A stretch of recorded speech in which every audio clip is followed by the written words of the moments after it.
Well, as I say, that headline number coming in 4% lower, hit by a decline in leisure spending in the weak economy. Really, the numbers reflective of the state of the economy that you're operating within, right? Yes, to an extent. We have obviously a comparative number that includes the World Cup in our hotel business in the prior year, which was good for us in that year.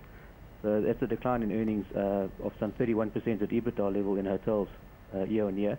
And then we've got obviously the additional tax charge of having declared all our dividends in this year, which brings STC through. Let's take a look at the scenarios that you're facing, because you've got the one arm that's exposed primarily to the gaming sector and that space, and then you've got the other exposed to the hotel industry. So we're basically looking at a situation of footfall versus occupancies. What's faring better at this stage of the game? Casinos are doing better. We rely very much on consumer spend in casinos, and we saw like for like, if you eliminate the Gold Reef acquisition in there, growth of some 6.6% in casino win, which is better than we've seen in the last few years.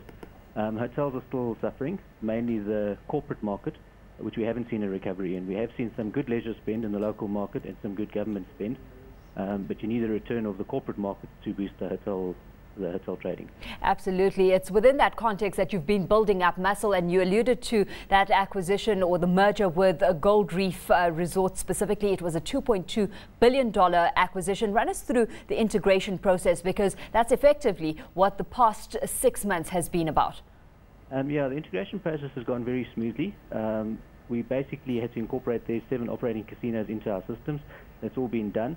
And what you've now got is a group that has some annualized casino win of around 6 billion and about 42% of the South African market.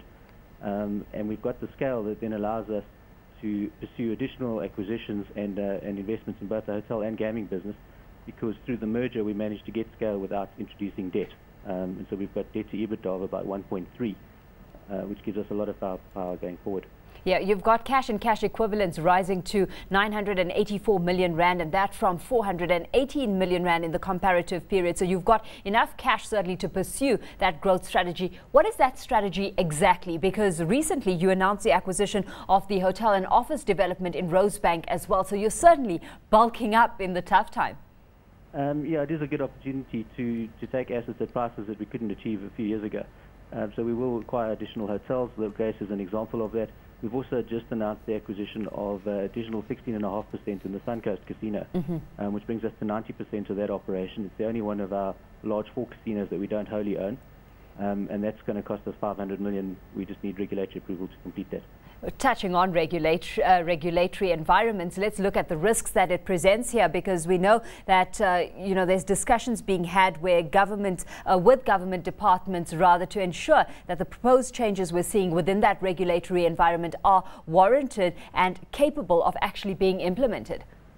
Yeah, there's been a lot of proposals from government around additional gaming taxes, the tax on winnings that was mooted during the budget, as well as regulatory changes from the DTI about how we operate casinos.